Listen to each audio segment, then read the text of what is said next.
Today, we're getting under the hood of women's health with Dr. Kimberly Gordon, a double board certified psychiatrist, health equity consultant, and mindset coach. Dr. Kim will get under the hood of adolescent mental health.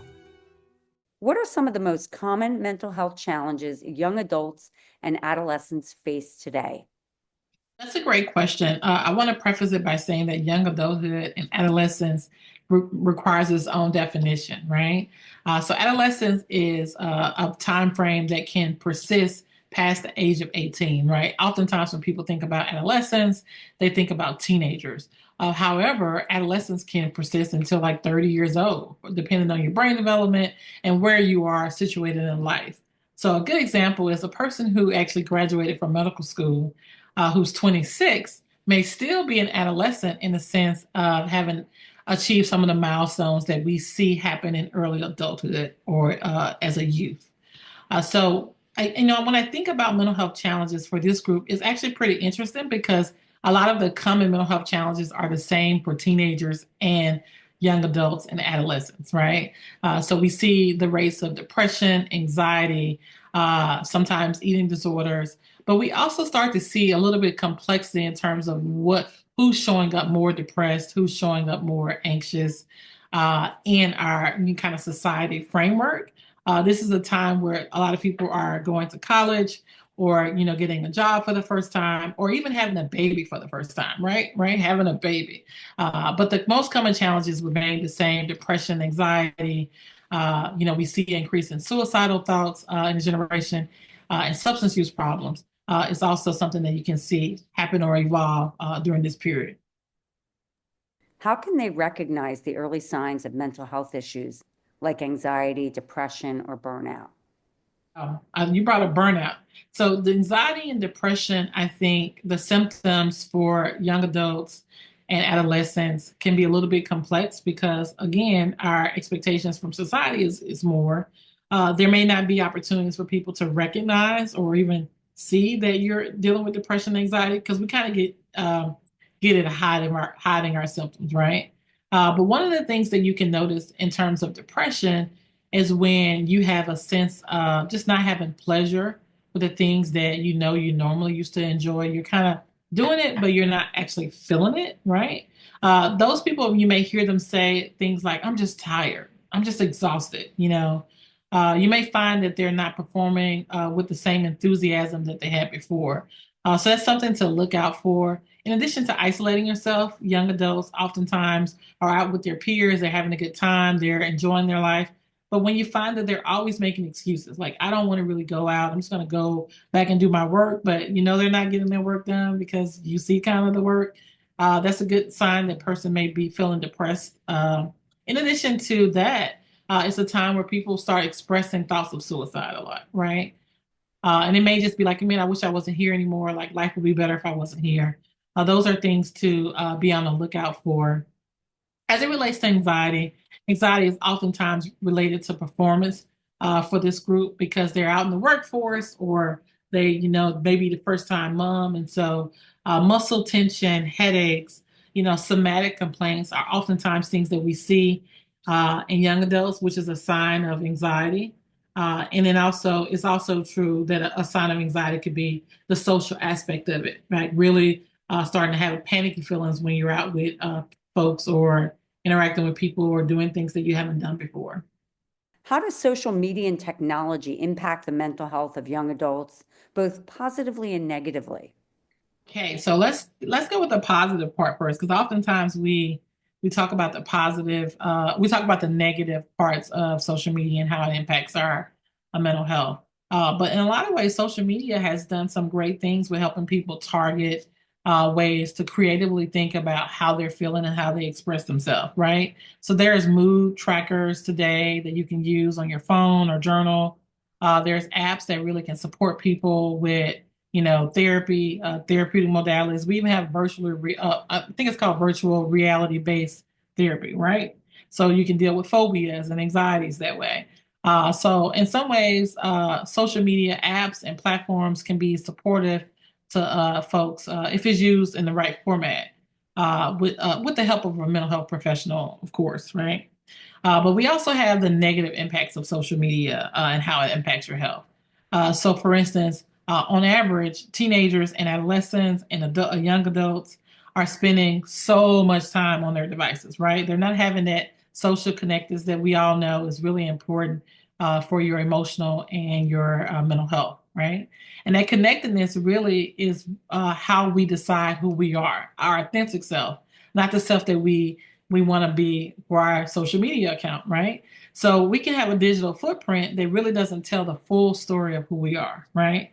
It doesn't tell us about our journey, our struggles, or our rewards and celebrations, right? It may just be a snapshot of who we are. So I say that we need to digitally detox, set these boundaries where we have that time where we celebrate our wins, because I think social media is good for that, but also those times that we acknowledge our losses, which is such a good part of our developmental health, because it's in those losses and those failures that we perceive to be failures that we actually have the most growth and the most transformation. What role do peer relationships and family dynamics play in the mental health of adolescents? That's such a complex question because I think at this stage of development, our peer relationships are so an important part of our identity, right? But oftentimes, our upbringing, our family members may feel marginalized during this period. However, I would encourage parents and family members to know that this is an important milestone.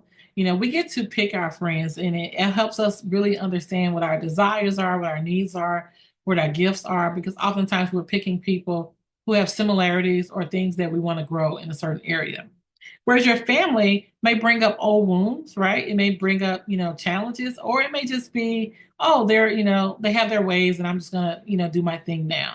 It's really important when you have mental health challenges, or even if you don't have mental health challenges, to recognize the value of having a holistic relationships, right? And holistic relationships meaning having people in your life who've been knowing you for a while, who can support you in your journey and give you some guidance along the way, and also having new people in your life and peers who can be your cheerleaders and also be those ones who encourage you to pursue new things and learn new things. And so it's really important that for your mental health, that you have a holistic approach to what relationships offer, but also an awareness that at sometimes you have to put boundaries up with maybe your family of origin is rejected. Maybe your family of origin is a part of the trauma that you've experienced, right?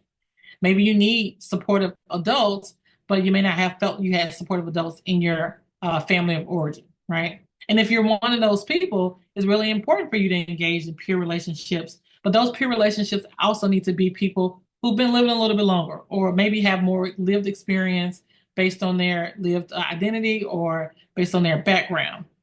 So I think understanding how your mental health is important, but also understanding the value of different types of relationships is what's the key for this age group.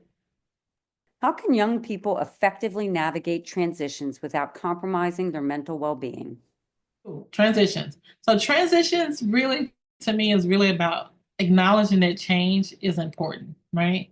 That growth is important, and then inside of that growth, transformation can happen. But just think about it. In this stage, there's a lot of transitions, right? Transition from maybe living in your home with your parents to living on your own for the first time. Transition to maybe from high school to college, or from high school to your first job. Maybe transitions from being, irresponsible to having to be a responsible parent, because you may be in a category where you're a young mom or a young father. I think it's really important to always think about transitions as an opportunity to really seek guidance and support from people who may have experienced that transition before you, right? And oftentimes, you have to look around and see where you can find those mentors or individuals in your community that can support you with your decision making, but also give you confidence in your decision making. Many times, young people know what to do. They just need confidence to know that what they're doing is gonna be useful for them. And so having someone, I call it your think tank, maybe your lab, where you can just go in your relationship journey and just figure out kind of what's meaningful to you and what's the next steps for you. But transition is hard. I don't want to, sugarcoat it. Transition is hard for everybody. Change is hard for everybody. And wherever stage you are developmentally, you're going to reach a period where you question whether or not that transition is meant for you, right? That's kind of a normal thing too. So I would encourage you that if you're feeling like you're scared to take that leap, or, as they say, you're arrested in your development.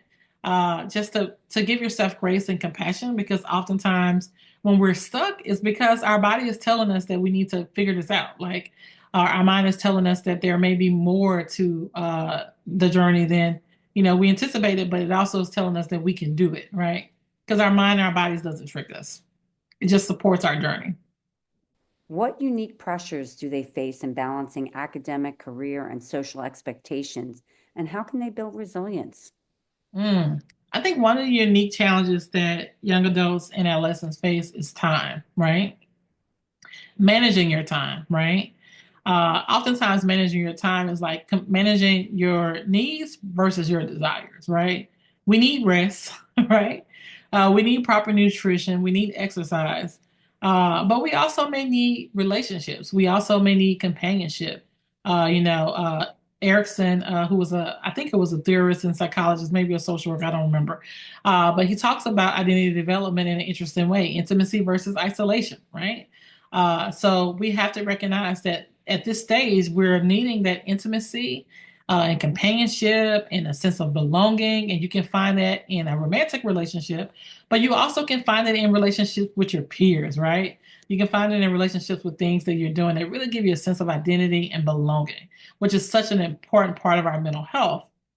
But also, it's true that in this time, we have to set boundaries. Boundaries are an important part of our identity development.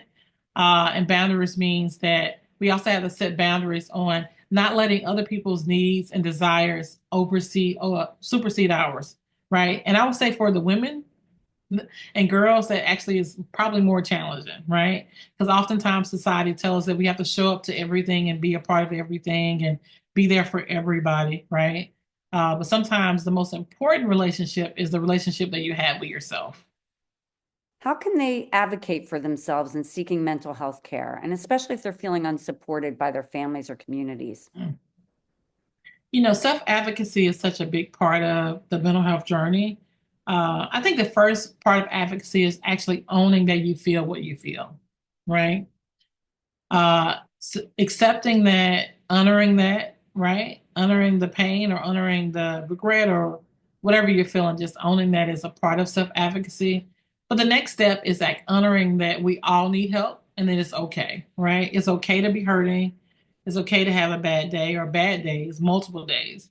But also, it's okay to seek help and seek support, right? Sometimes we may approach help and then we may avoid it because of the stigma that's associated with mental health issues. But it's going to be okay. Many people have mental health challenges and they do just fine, right?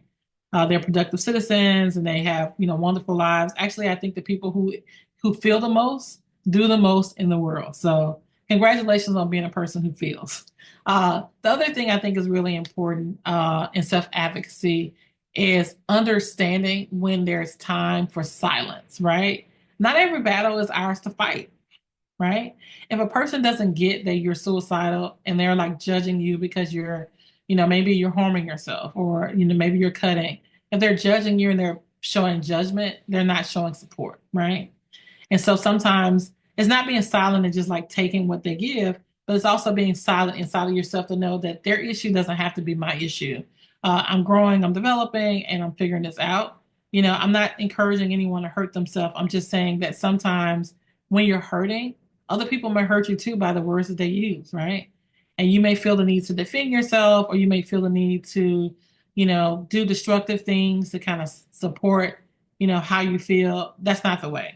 The way is really honoring that the people who are here to help you want to help you and that they're there to listen and empathize, but not to judge you. That's a part of self advocacy is too.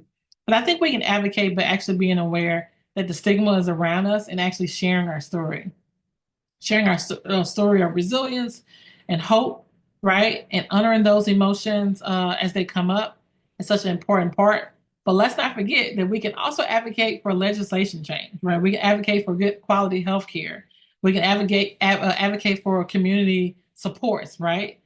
There's need for young folks to have community centers and activities and things that they can do to not only build resilience, but prevent some of the mental health challenges that we have today.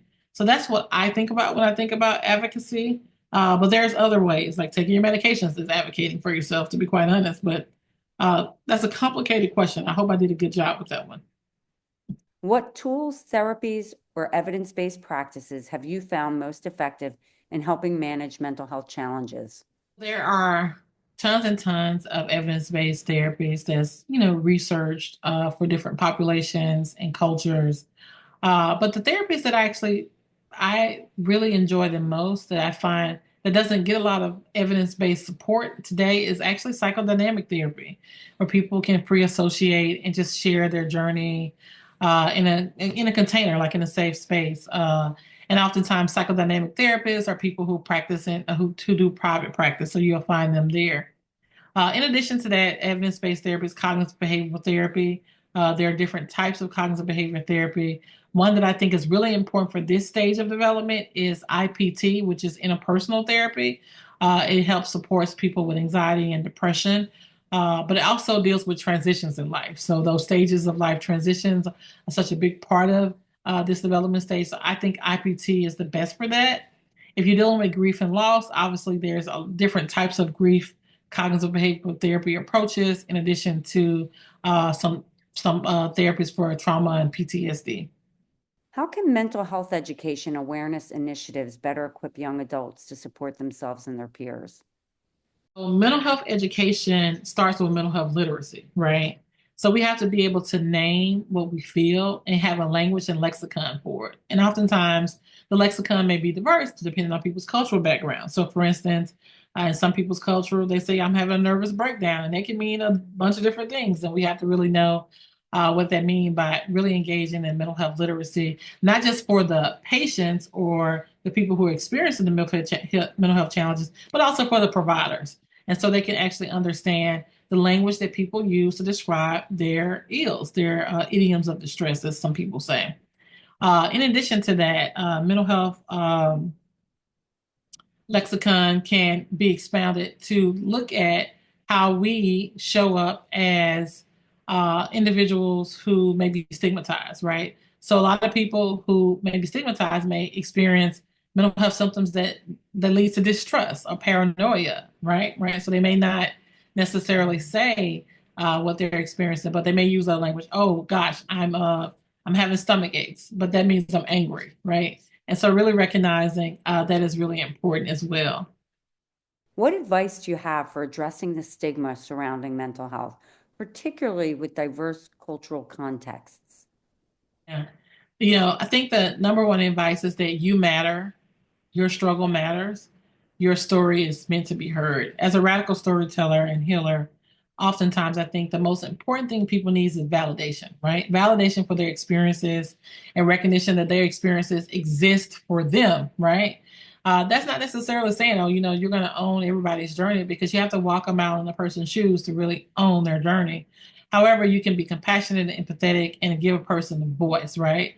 So, silence will not help any of us. It only will cause more challenges along the way. So, really giving voice to the pain, the struggle, but also the resilience, right? Oftentimes we celebrate the loss, we celebrate the challenges, but we don't celebrate the resilience, the results, the ability to bounce back in difficult times, the ability to care and love in our challenges, right? Some of our youth are dealing with things that is outside the scope of anything that anybody would have to face as an adult, but yet they come with a smile on their face and with, solutions, right? So being solution oriented is such an important part.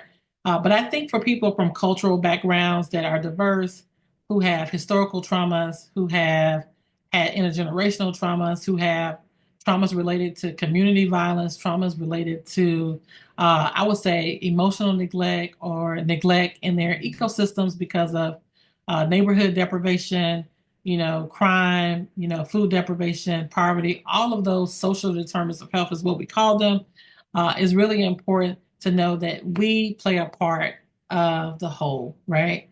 So I always tell people that the least among us, the one who's actually hurting the most, is a representation of who we are, right? And so I think from a cultural responsive perspective, someone who's in this health equity space, I would just say that justice means different things for different people, right? But true justice is being heard, being seen, being validated, and having an opportunity to leverage your skills to the best of your ability to achieve positive outcomes for your community without feeling the constraints of external barriers that's outside of your control. What are your top 5 tips for young adults and adolescents to maintain mental wellness? Yeah, so for young adults and adolescents, I think one of the biggest things that you'll ever know is that know your power, know your worth, know that your voice matters, right? Those things come together to make you just powerful. Young people can change the world. You oftentimes can get in groups and you have the energy, you have the creativity. You may not have the social capital or you may not have the human capital oftentimes, but you have a voice. And so use your power wisely. The other thing I think is really important is to think about boundaries, right? Boundaries is such a big part of who we are. In a digital world where a lot of information is out there, oftentimes there is oppositional camps, people who are thinking, this way or that way. And oftentimes, information is not the same way as used to be. It may not even be accurate. So it's really important for you to recognize that we have to contain our emotions, can sometimes even contain our thoughts to protect our well-being. So that's important. I call it a digital detox. If you see something you don't like on social media, unplug, okay? The other important thing I think is important is to practice self-compassion. Oftentimes when we are young folks, we think that one mistake is the end of us. Oftentimes, guess what? You're going to make more mistakes as you get older. I promise you. But those mistakes can be transformational, and there are perceptions, right? Because there really aren't any failures if you continue to grow and bounce back and become resilient.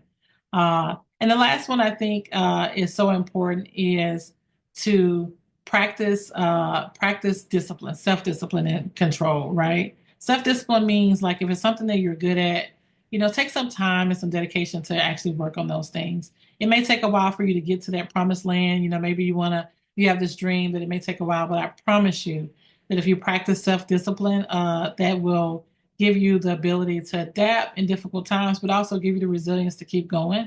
And these mental health tips are tips that I hold to my heart, and I hope that you hold to yours as well.